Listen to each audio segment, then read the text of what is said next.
Once upon a time, in the middle of the dark, enchanted forest, there was a dark, enchanted lake.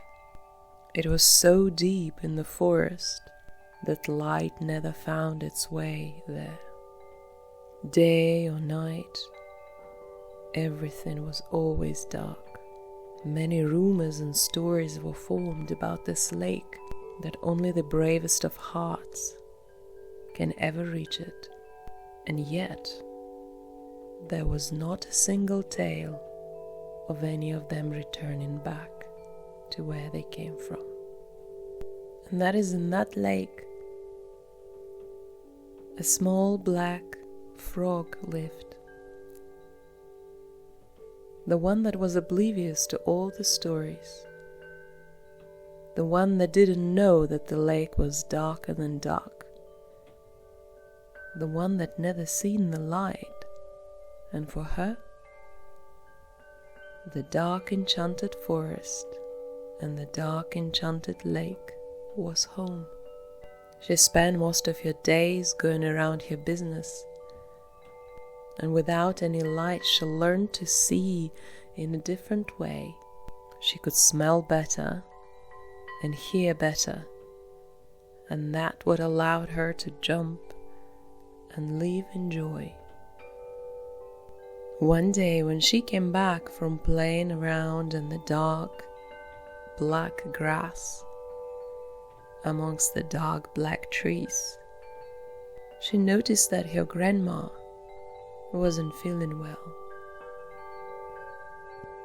"What is the matter, Nana?" she asked her beloved grandma. "Oh dear child," her Nana answered, "I'm afraid there comes the time, but when it is time for us to part." The grandmother frog smiled gently and softly touched the head of her grandchild. It was also a time when our little frog decided to set off on a grand adventure, for she has heard whispers in the lake about the light, about the sun and the moon that she has never seen. And it was exactly today when she decided to meet those, go and seek them out. And indeed, that is the reason why she came to her grandmother tonight, for she wanted to ask her advice of what to take with her before she was to set on her pilgrimage. She kissed her grandmother on the cheek. "Nana," she said, "I love you so much.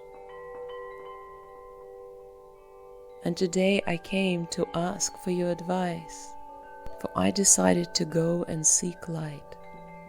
For I heard from others that there is such thing as the sun and the moon, day and night, that there is such thing that is not just dark and black." The grandmother could see the eagerness in this child, and it reminded her of her own search many moons ago, when she too wished to go and find the light, when she too dared to dream. Never forget, my dear one, that there is more than what you know of here. "But how will I find it?" the young frog asked. "How will I ever know where to go if I don't have you by my side? If I don't have your wisdom and your kindness, how will I ever make it on my own?" And the tear dropped from her eye. She didn't know life without her, and she didn't want to. But deep within herself, within her own being, she also could sense that it was time. That it was time for both of them to set on the new adventure. For her to seek light,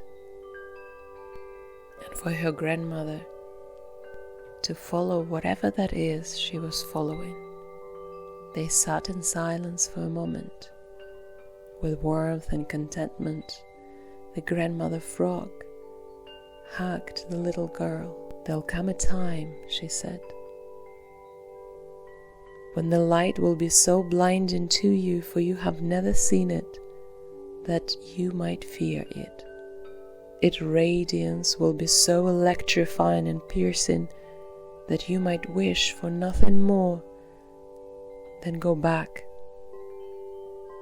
into the darkness. But my dear, fear not and step forward, for you already know darkness is your home. You can never lose it, but what you're stepping forward to is your true self, is who you are becoming once you step into that is still forming, that is full of possibility."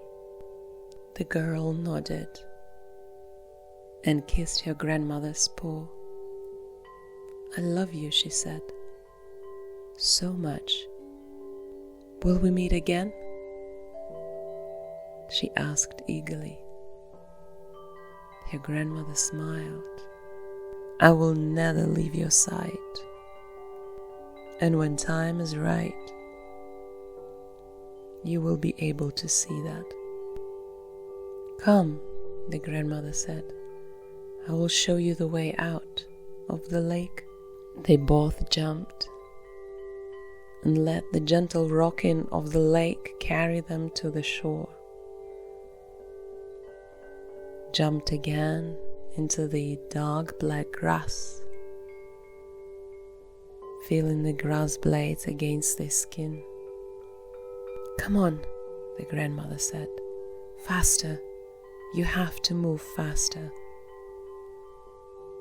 The girl could barely keep up.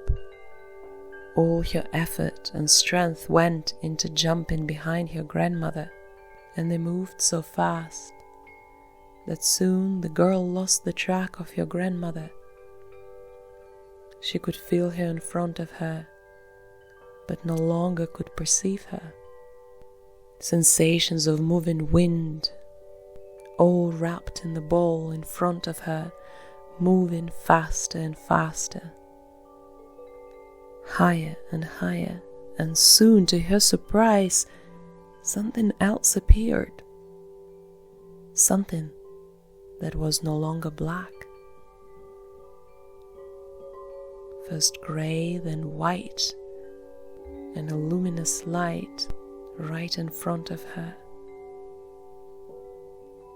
"Follow the light, follow the light," she heard the voice of her grandmother, and looking up, she could see how that sparkle of radiance lifted up and went higher and higher and higher, and our little frog hanging on just at the tail of that light, carried into lands new, unexplored, carried into the unknown.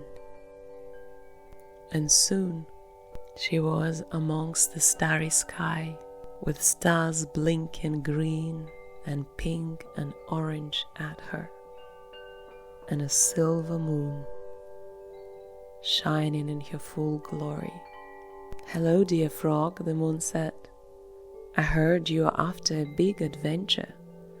The frog nodded. "Well," the moon said, "come, I'll show you a place where your adventure starts."